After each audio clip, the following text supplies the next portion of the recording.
오늘 우리에게 주시는 하나님의 말씀은 고린도전서 16장 10절로 14절까지 말씀입니다. 고린도전서 16장 10절로 14절까지 말씀. 오늘 우리에게 주시는 하나님의 말씀입니다. 디모데가 이르거든 너희는 조심하여 그로 두려움이 없이 너희 가운데 있게 하라. 이는 그도 나와 같이 주의 일을 힘쓰는 자임이라. 그러므로 누구든지 그를 멸시하지 말고 평안히 보내어 내게로 오게 하라. 나는 그가 형제들과 함께 오기를 기다리노라. 형제 아볼로에 대하여는 그에게 형제들과 함께 너희에게 가라고 내가 많이 권하였으되 지금은 갈 뜻이 전혀 없으나 기회가 있으면 가리라. 깨어 믿음에 굳게 서서 남자답게 강건하라. 너희 모든 일을 사랑으로 행하라. 아멘. 오늘로 고린도전서는 마치게 되고 내일부터는 에스더 말씀이 묵상 본문이 됩니다. 우리가 신앙생활을 함에 있어서 하나님께서는 하나님과 나와의 관계만 중요하게 여기지 아니하시고 다른 성도와의 관계가 또한 중요하기에 교회라고 하는 공동체 속에 우리가 지체가 되어서 교회라는 공동체에서 신앙생활을 하게 하십니다. 그런 까닭에 우리가 건강한 신앙생활을 하기 위해서는 세 방면에 있어서의 관계성에 건강해야 합니다. 첫째는 대신 하나님과의 관계, 대신 관계, 하나님과의 관계가 좋은 관계여야 됩니다. 두 번째는 다른 성도와의 관계, 다른 성도와의 관계가 좋아야 됩니다. 세 번째는 목회자, 교역자와의 관계, 이 세 관계가 다 뚫려 있어야 건강한 사람이 됩니다. 그렇지 않고 이 관계 가운데 하나가 막히게 되면 우리의 신앙은 건강할 수가 없습니다. 특별히 목회자와의 관계는 신앙생활을 함에 있어서 굉장히 중요한 영향을 미치는 관계입니다. 그 이유는 하나님과 나 사이에 존재하게 하도록 두신 존재가 목회자이기 때문에 그렇습니다. 하나님께서는 교회를 세우시고 그 교회에 흠이 거의 없는 천사를 세우지 아니하시고 동일한 흠과 부족함과 어떻게 보면 나보다 더 많이 부족한 자를 목회자로 세우셔서 그 목회자를 통해서 하나님의 말씀을 우리에게 선포해 주십니다. 목회자라고 하는 자리는 하나님과 나를 이어주는 통로, 중간 통로, 이렇게 생각을 하시면 될 것 같습니다. 자, 하나님은 목회자를 통해 말씀하시고 목회자를 통해 하나님의 복이 흘러가도록 그렇게 교회라고 하는 조직을 구축하셨습니다. 그런데 이 통로가 막혀 있다면 굉장히 어려운 신앙생활을 하게 되는 거죠. 이것이 성도와 목회자와의 관계라면 목회자는 늘 그런 두려움과 또 갈등과 고민 속에 서 있어야 합니다. 하나님의 은혜는 풍성하고 하나님께서 성도들에게 주시려고 예비하신 은혜는 넘쳐나고 성도들의 삶은 하나님의 은혜 없이는 살 수 없는 그런 환경 속에 그 은혜와 그 복을 전달하는 목회자로서 나의 부족함 때문에 하나님의 은혜가 성도들이 흘러가지 못하면 어떻게 할까라고 하는 두려움이 목회자들에게는 늘상 있어야 됩니다. 자, 이것은 목회자의 몫이고 성도들의 몫이 따로 있습니다. 여러분, 지금 나의 신앙 상태가 건강한가, 병이 들어있는가를 진단할 수 있는 자가 진단 키트가 있습니다. 두 가지를 스스로에게 물어보시면 내 신앙이 건강한가 아니면 병들었는가를 확인할 수가 있습니다. 첫째는 세우신 목회자를 통해 은혜를 받는가 아니면 목회자와 나 사이에 벽이 있는가라고 하는 진단입니다. 목회자와의 관계가 은혜를 받는 관계라면 건강한 성도이지만 목회자와의 관계가 막혀 있으면 병들었다고 보시면 거의 맞습니다. 두 번째 진단 키트는 나는 세우신 목회자를 위해서 기도하고 있는가, 기도하지 않는가 라는 것으로 진단해 볼 수 있습니다. 나는 세우신 교역자를, 목회자를 위해서 기도하고 있다라면 건강한 신앙의 상태요. 나는 기도하지 않는다 라고 한다면 병들었다라고 보는 것이 맞습니다. 여러분, 우리가 학교를 다닐 때 어떤 선생님을 좋아하면 그 과목을 좋아하게 되고 어떤 선생님이 싫으면 그 과목이 싫은 그런 경험이나 기억들이 있지 않습니까? 그 과목이 중요 과목일 때는 그 학생의 이후 학습 능력에 있어서 굉장한 영향력을 미칩니다.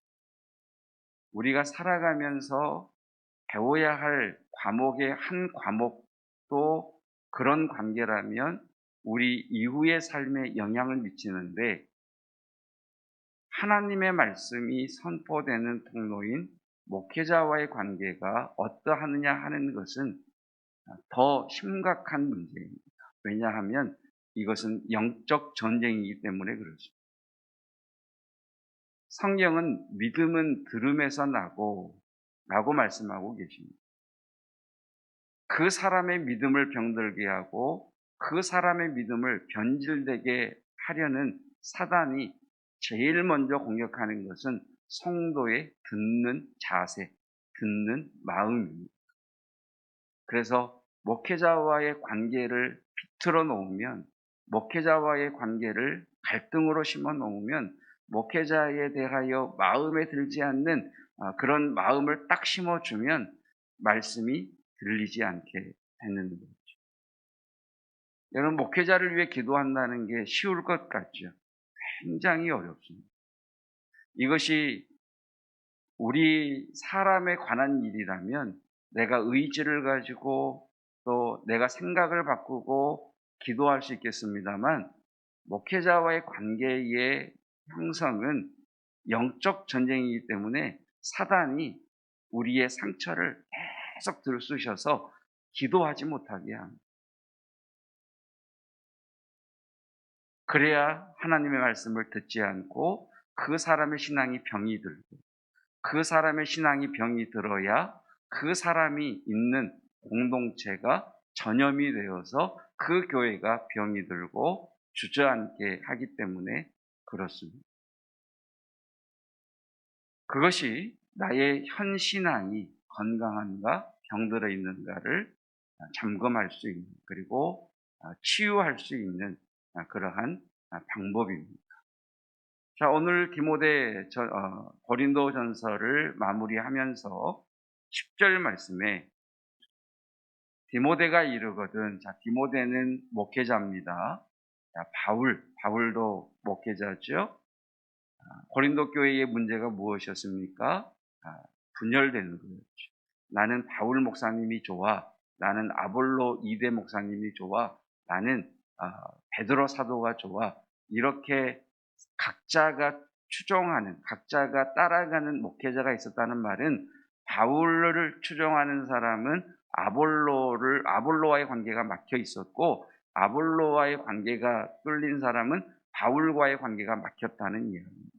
그래서 결국 고린도 교회의 문제가 심각해지고 교회가 하나님이 베푸신 은사에도 불구하고 병들게 된 거죠. 자, 그리고 이제 이렇게 문제가 있는 교회에 디모데라고 하는 목회자를 보내면서 하나님께서는 사도 바울을 통해 목회자와 성도와의 관계가 어떠해야 하는가를 결론적으로 말씀합니다. 첫째, 너희는 조심하라. 첫째, 너희는 조심하라. 여러분, 우리 주님께서 이렇게 말씀하셨습니다. 나를 영접하는 자는 나를 보내신 자를 영접하는 것이다. 그렇다면 목회자에 대한 나의 자세는 결국 그를 세우신 주님과의 문제라는 것. 목회자와 막혀있다라는 이야기는 그를 보낸 주님과 막혀있다는 이야기고, 목회자에 대하여 이렇게 좋지 않은 그런 불평과 또 불편함과 또 마음에 들지 않음과 이런 마음의 상태는 결국 그를 보내신 주님을 불평하고 주님과의 관계가 갈등의 관계에 있다는 거예요.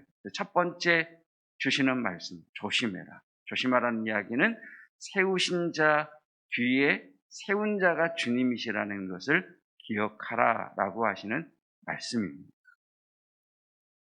신앙생활하면서 굉장히 지혜로운 성도들을 만나게 됩니다. 주일이 지나거나 또는 주중에 전화가 오거나 또는 문자가 오거나 또는 개인적으로 이렇게 말씀을 하시는 분들이 계세요. 목사님, 제가 오해한 것 같은데 이러이러한 부분에 있어서 목사님 제가 좀 마음에 걸립니다. 이렇게 말씀을 해주시는 분들이 계시는데 저는 굉장히 지혜로운 거. 그분의 마음씀은 무엇이냐면 목사님과 나와의 관계에 조금의 오해의 소지가 있으면 하나님의 말씀이 들리지 않기 때문에 나는 이걸 빨리 해결해야 돼. 그래야 내 믿음이 건강하고 그래야 나를 향한 주의 말씀이 들리기 때문이야. 이런 지혜를 가지고 계십니다. 자, 두 번째 말씀은 그로 두려움이 없이 너희 가운데 있게 하라. 자, 디모데로 하여금 두려움 없이 너희 가운데 있게 하라. 자, 이 말은 교회에 주시는 말씀인데 첫째는 이겁니다. 먼저 믿은 너희가 신앙의 본이 되라. 여러분, 직분자들이 그리고 재직들이 또 먼저 신앙생활 하신 분들이 믿음의 본을 보이면 다른 분들은 원래 이 교회는 이런가 보다라고 배우게 되어 있습니다. 본을 보이라는 관계에 있어서 예배에 있어서 신앙생활에 있어서 먼저 성도된 또 직분을 받은 자가 본을 보이면 다른 성도들은 그것을 보면서 건강한 믿음의 길을 따라가는, 그럴 때 우리 교회가 건강해지는 겁니다. 여러분, 저와 여러분들의 신앙의 생활의 목적이 유익한가? 다른 사람을 덕을 세우는가? 하나님의 영광을 위하는 것인가? 이 기준을 잊지 않기를 주님의 이름으로 축복합니다. 그래야 되는 거예요. 본을 보이라는 거예요. 그러므로 목회자로 하여금 그 신앙의 교회의 사역이 든든히 세워져 갈 수 있도록 두려워하지 않도록 도우라는 거예요. 두 번째는 방어막이 되어줍니다. 재직은 어떤 사람이냐면 세우신 목회자들의 방어막이 되어줍니다. 누군가가 목사님이 전도사님이 이렇습니다라고 이야기하면 집사님, 목사님 절대 그러실 분 아니야. 우리 같이 기도하자. 그래? 그럴 수도 있겠다. 우리 같이, 그런데 나쁜 마음은 갖지 마. 그리고 혹시 집사님 괜찮으면 내가 목사님께 한번 여쭤볼게. 이러면서 방어막이 되어줍니다. 영적 전쟁에 있어서나 모든 전쟁에 있어서 여러분 저격수가 있어요. 저격수는 아무나 쏘지 않아요. 그 부대의 리더를 타켓으로 삼아요. 사단도 동일해요. 그래서 목회자를 타켓으로 삼는다는 거예요. 그때 재직이 여러분 목회자의 방어막이 되어서 그를 보호해 줄 때 교회는 건강하게 될 수 있는 거죠. 그래서 기도하라는 거예요. 세 번째는 11절 말씀이죠. 그러므로 누구든지 디모데 그를 멸시하지 말아라. 멸시하지 마라. 목회자에 대하여 깎아내리거나 또는 다른 사람들에게 뒷담화하는 거죠. 그런 거 절대 하지 마라 라고 말씀을 하시면서 결론적으로 12절에 이렇게 말씀을 하십니다. 13절 함께 읽겠습니다. 깨어 믿음에 굳게 서서 남자답게 강건하라. 14절 말씀 너희 모든 일을 은사 중에 제일 큰 은사는 사랑은 뭐였죠? 유익한가? 나의 이러한 말이 이러한 행동이 이렇게 하는 것이 유익한가? 덕을 세우는 것인가? 하나님의 영광을 위하는 것인가? 라고 하는 기본 전제가 사랑이라 말씀을 하고 계시죠. 그래서 우리가 아는 것처럼 사랑이 없으면 아무리 큰 은사를 가졌다 할지라도 아무것도 아닌 자가 되니 너희는 모든 일에 사랑으로 행하라 라고 하면서 고린도 교회를 향한 첫 번째 편지를 마치고 있습니다. 하나님과 세우신 목회자와 성도와 좋은 관계성, 열려있는 관계성을 가지심으로 말미암아 각 통로를 통해 부어주시는 하나님의 은혜를 풍성히 누릴 수 있기를 주님의 이름으로 축복합니다. 기도하겠습니다. 하나님께서 세우신 교회와 조직에 대한 말씀을 들었습니다. 특별히 하나님께서는 모든 수완에 탁월하고 경제적으로 부함이 능력이 많은 고린도 교회에 나이도 어리고 몸도 약한 디모데를 목회자로 세우며 하나님께서 교회에 세운 목회자에 대하여 성도가 어떤 관계를 가져야 하는가에 대하여 결론적으로 말씀해 주셨습니다. 그를 대하는 것은 그를 세우신 주님을 대하는 것이기에 조심하라 라고 하셨으며 그가 주님께서 맡기신 목양을 온전히 감당하도록 너희가 성도들의 믿음의 본이 되며 그를 방어하는 방어막이 되며 그를 위해 기도하라 하셨습니다. 그래서 그를 멸시하지 말라라고는 말씀을 주셨습니다. 주여 주의 몸된 교회에 모든 성도들의 관계가 주님과 형통하게 하시고 세우신 목회자와 은혜 받는 관계가 되게 하옵시며 성도와 서로 사랑하며 서로 세워주는 아름다운 관계성을 유지하게 하옵소서. 거룩한 주일을 준비합니다. 특별히 하나님 오늘은 목회자를 위해서 기도하게 하시고 다음 세대 교회를 섬기며 또한 담임 목사님을 도와 함께 교회 공동체를 세워가는 모든 교육자들을 위해 기도하는 날이 되게 하시고 성도들 되게 하시고 그 기도에 응답하여 주시옵소서. 더불어 거룩한 주일, 지난 주일 임직을 받지 못했던 하나님 피택 권사님 이번 주 안수와 또 기름 부음이 있습니다. 동일한 성령의 은혜를 부어 주시옵시고 하나님 두렵고 떨리는 마음으로 세움받게 하옵소서. 예수 그리스도의 은혜와 하나님의 사랑하심과 성령 하나님의 함께 하시는 놀라운 은혜가 하나님과 나 사이에 세우신 중간 통로와 같은 목회자를 위해 기도하기를 원하며 그의 말씀 앞에 은혜 받는 관계가 되기를 원하는 주의 몸된 교회 공동체 위에 영원토록 함께 하시기를 축원하옵나이다. 아멘.